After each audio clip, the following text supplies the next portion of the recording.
Mercredi 22 avril 2020, mesdames, messieurs, bienvenue à la grande édition de la mi-journée sur B1 Télévision, grande édition d'information dont voici les principaux titres.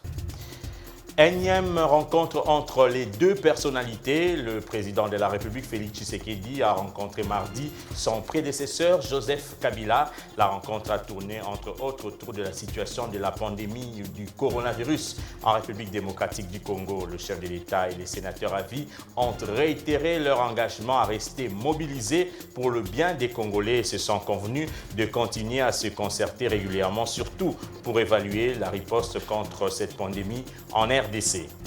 Les deux chambres du Parlement sont donc appelées à se réunir séparément pour autoriser la prorogation de l'état d'urgence, une décision annoncée à travers une ordonnance qui ouvre la brèche en accordant la possibilité aux parlementaires d'examiner la demande de prorogation introduite par le chef de l'État, une ordonnance à la base de plusieurs réactions, dont celle de la sénatrice Francine Muyumba que vous allez suivre dans cette édition d'information.